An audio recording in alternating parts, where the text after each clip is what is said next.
Okay, here it is Lakshmi sir study tricks is my YouTube channel है। आप उधर से भी जाके आगे का पीछे का वीडियो सब आप लोग उधर से चेक कर सकते हैं, कुछ डाउट्स है तो क्लैरिफाई कर सकते हैं। आज हम लोग स्टैंडर्ड 11th के अंदर इकोनॉमिक्स में लेसन नंबर 6 मार्केट्स के बारे में हम लोग बात करने वाले हैं। तो ये अपना सेकेंड सेमेस्टर का सिलेबस इधर से चालू हो रहा है। तो सेकेंड सेमेस्टर में हम आएंगे तो फर्स्ट लेसन आएगा सेकेंड सेमेस्टर का अपना टेक्स्ट बुक का लेसन नंबर 6 मार्केट्स।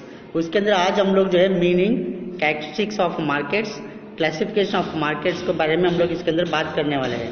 ओके, तो अगर मीनिंग की हम बात करते हैं, ये regular gathering of people from the purchase and sales of a provision, livestock and other commodities. मतलब कोई भी एक प्लेस अगर हम देखते हैं, उस प्लेस के अंदर अगर रेगुलरली अगर परचेज करने वाले और सेल करने वाले अगर एक जगह पे अगर इकट्ठा हो जाते हैं तो वो अपन को मार्केट के अंदर अपन गिनती कर सकते हैं। या द एन एरिया और arena which is commercially dealing और कंडक्टेड। मतलब यार ये जो एरिया होता है, जिस एरिया के अंदर कमर्शियली एक्टिविटीज अगर होता है, उस जगह पे कमर्शियल एक्टिविटीज कैरी आउट करते हैं। फॉर एग्जांपल परचेज हो गया, सेल्स हो गया, व्हीकल्स हो गया, ट्रांसपोर्टेशन हो गया, लोगों के गुड्स एंड सर्विसेज हो गए। इससे कोई भी चीज कमर्शियल एक्टिविटी अगर कोई भी एक जगह पे होता है उसको हम लोग मार्केट बोल सकते हैं। तो अगर मार्केट बोलेगा तो कैसा होना चाहिए, कौन सा चीजें होगा तो हम लोग उसको मार्केट बोलते हैं। तो उसको हम बोलते हैं कैरेक्टरिस्टिक्स ऑफ मार्केट। तो कैरेक्टरिस्टिक्स ऑफ मार्केट में हम चले जाते हैं तो फर्स्ट वन है numerous sellers and buyers, second goods and services, third contact के अंदर हम चले जाएंगे तो tele shopping and online shopping की हम बात कर सकते हैं। Fourth one price, fifth one information about the market situation. अगर ये चीजों की अगर हम एक जगह पे अगर हम देखते हैं तो उस जगह को हम लोग मार्केट बोल सकते हैं। अब हम एक एक थोड़ा सा देख लेते हैं। न्यूमरस बायर्स एंड सेलर्स, मतलब जैसा फिगर में देख रहे हैं इधर,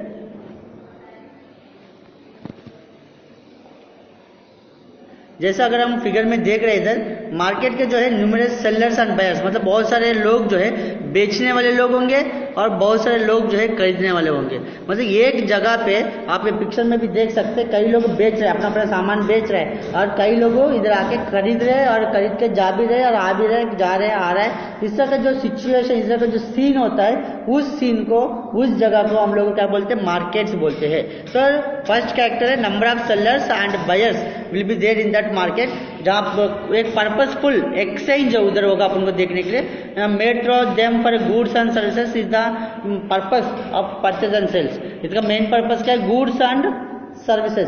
मतलब जहाँ पे भी लोग है गुड्स को परचेज करना या सेल्स करना, उनका मेन पर्पस है।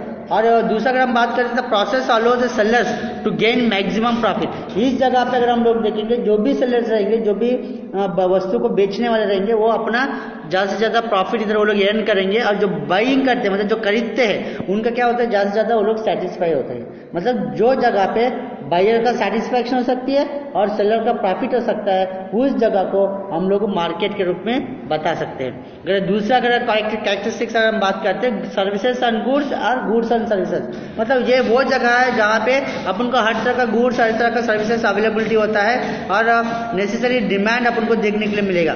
The gain maximum profit and producer seller provide the production and services in various types of form and try to attract the buyers toward them. मतलब इधर सर्विसेज जो है अलग अलग तरह का गुड्स, अलग तरह का सर्विसेज लोग प्रोवाइड करके बायर्स को अट्रैक्ट करने के लिए कोशिश किया जाएगा। और इसलिए हम इधर बोला goods and services availability at a particular place. While for these satisfaction, the buyer try to buy an ideal set of product and services। अगर जहाँ पे भी उनको जो भी गुड्स एंड सर्विसेज उनको प्रोवाइड कर रही है, लोग जो सर्विसेज प्रोवाइड करने वाले हो सकता है, लोग जो गुड्स प्रोवाइड करने वाले हो सकते हैं, वो लोग ध्यान में एक ही चीज रखेंगे, कितने से कैसा हम लोग ज़्यादा से ज़्यादा बायर्स को अट्रैक्ट करें। और जो भी बायर्स यही सोचते हैं कि जहाँ पे मेरे को मेरे सेटिस्फैक्शन के हिसाब से, मेरे जरूरत के हिसाब से, जो मेरा प्राइस के हिसाब से जो मेरे को अवेलेबिलिटी होता है, वो गुड्स कौन सी जगह पे मिलते हैं, वो सर्च करते हैं, वो देखते हैं, घूमते हैं उस जगह पे और उधर से वो लोग बाइंग करते हैं। तो इधर अपन देखेंगे तो गुड्स एंड सर्विसेज जिस जगह पे भी होता है to satisfy the buyers, it is known as a market के हिसाब से हम लोग बोल सकते हैं। अभी तीसरी चीज हम लोग बात करते हैं कॉन्टैक्ट। अगर कॉन्टैक्ट्स की हम बात करते हैं, buyer and sellers will be come and contact with a particular place. जो भी खरीदने वाले हैं, जो भी बेचने वाले हैं, वो सब एक जगह पे वो लोग मिलते हैं और उसी तरह का मिलने से ही अपन को मार्केट बनता है, उस तरह का मिलने से ही अपन को सेलिंग एंड बाइंग होता है। और अगर प्रेजेंटली हम देखा जाएगा तो buyer and sellers come into contact via following अलग अलग तरह का मीन से भी वो लोग बाइंग करते हैं। डायरेक्ट मार्केटिंग में जाते हैं, टेली शॉपिंग जाते हैं, ऑनलाइन शॉपिंग जाते हैं, मतलब contact between the buyer and seller अपन को मेनली देखने के लिए मिलेगा। अगर इसमें हम फर्स्ट टाइप हम देखेंगे तो कॉन्टैक्ट्स में टेलीविजन शॉपिंग या टेली शॉपिंग हम लोग बोल सकते हैं। इंडियन मार्केट के अंदर अपन को ये टेली शॉपिंग आजकल अच्छा खासा डिमांड होते जा रही है, और buyer themselves order the services and production through the telephone के द्वारा टीवी में जो भी देखते हैं उसको देख के टेलीफोन के द्वारा वो लोग ऑर्डर देते हैं, उनको जो सामान चाहिए, उनको जो प्रोडक्ट चाहिए, इस तरह का अगर व्यापार होता है उसको हम टेली शॉपिंग हम लोग बोलते हैं। और इसके बाद दूसरा चीज़ है ऑनलाइन शॉपिंग।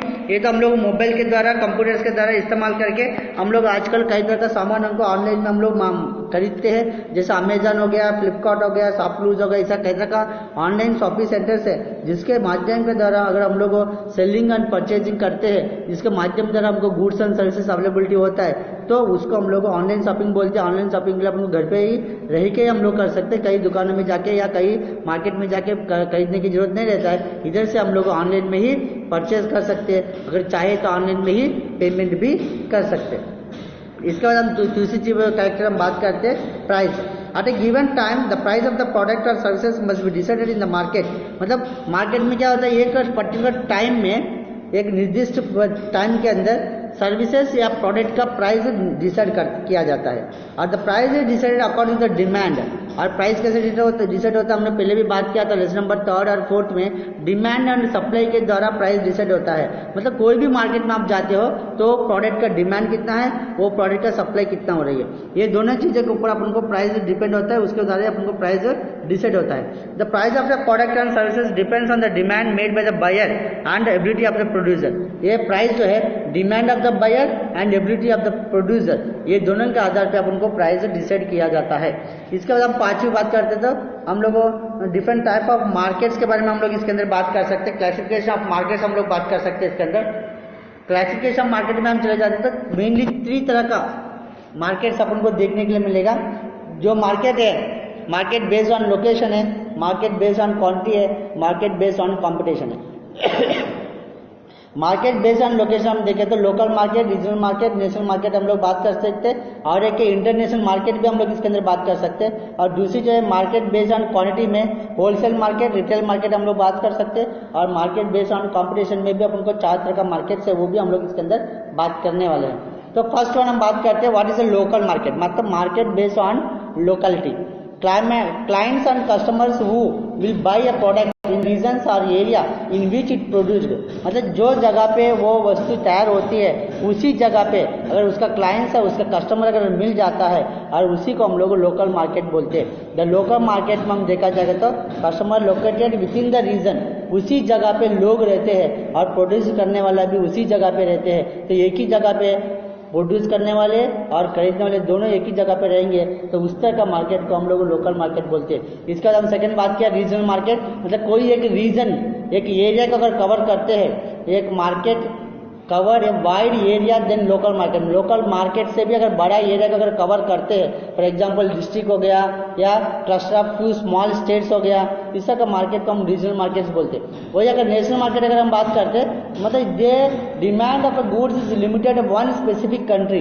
ये इसके अंदर हम लोग क्या बोलते हैं, नेशनल मतलब एक कंट्री होता है, ये कोई भी एक वस्तु की डिमांड एक कंट्री के अंदर अगर रहेगा, उस कंट्री के अंदर ही वो प्रोडक्ट हम लोग सेल या परचेस कर रहे हैं, उसको हम लोग नेशनल मार्केट बोलते हैं। ठीक है, तो इसके बाद हम लोग बात करते हैं तो ग्लोबल मार्केट, जो हमने बात किया फोर्थ वन इंटरनेशनल मार्केटिंग, जो वर्ल्ड लेवल में अगर हम अपना प्रोडक्ट को अगर सेल कर रहे हैं, वर्ल्ड लेवल में हमारा प्रोडक्ट का डिमांड है, तो वर्ल्ड मार्केट में अगर हम लोग अपना प्रोडक्ट को सेल कर रहे हैं या परचेस कर रहे हैं या सेल कर रहे हैं या सर्विसेज प्रोवाइड कर रहे हैं या गुड्स प्रोवाइड कर रहे हैं, उस तरह का ऑपरेशनल डिफरेंस, ऑपरेशंस को हम लोग क्या बोलते हैं, ग्लोबल मार्केटिंग बोलते हैं। तो ये लोकलिटी के हिसाब से 4 तरह का मार्केट्स है। उसके बाद हम बात करते हैं क्वांटिटी के बेस में होलसेल मार्केट है। होलसेल मार्केट एक चैनल ऑफ डिस्ट्रीब्यूशन के साथ चलती है, एक प्रॉपर वे में चलती है, और it is complete flow of goods है। इसके अंदर आपको फ्लो ऑफ गुड्स कंप्लीटली दिखाई देगा। ये जो है मैन्युफैक्चरर से लेके होलसेलर तक अपन को सामान का जो डिस्ट्रीब्यूशन होता है, प्रोडक्ट का जो डिस्ट्रीब्यूशन होता है, उसी को हम लोग होलसेल मार्केटिंग बोलते हैं। तो होलसेलर जो क्या करते हैं, होलसेलर जो अपना प्रोडक्ट को रिटेलर्स को देते हैं, और रिटेल मार्केटिंग अपन को तैयार होती है। रिटेलिंग मार्केटिंग क्या होता है, planning and process of selling goods and services directly to the customer. मतलब रिटेल मार्केटिंग उस जगह है जहाँ पे एक प्रॉपर प्लानिंग किया जाता है जो मैन्युफैक्चरिंग के द्वारा जो वस्तु को तैयार किया जाता है वो होलसेलर तक आने के बाद वो वस्तु को कस्टमर तक पहुंचाने की एक प्रक्रिया, एक प्लानिंग होता है। उसी प्लानिंग के तहत जो काम करती है, जो मार्केट के अंदर हमको काम दिखाई देता है, उसी को हम लोग रिटेल मार्केटिंग बोलते हैं। For example, retail marketing is an store promotional campaign for snack foods in grocery stores during Super Bowl weeks. तो इस तरह कई तरह की चीज़ें हैं जहाँ पे अपन को, जैसा फॉर एग्जाम्पल अपना वापी में देखेंगे तो रिटेल मार्केटिंग में अपन को डी मार्ट भी आता है, रिलायंस मॉल भी आता है, इवन अपने घर के अगल बगल में जो दुकानें होता है वो आता है, ग्रोसरी दुकानें आता है। ये सब जो है रिटेल मार्केटिंग के अंदर अपन को देखने के लिए मिलेगा। इसके बाद हम बात करते हैं लास्ट टाइप ऑफ मार्केट जो हमने बात किया, market depend on the competition. तो market depend on the competition के हिसाब से अगर हम देखेंगे तो there is a 4 types of markets हमने बात किया।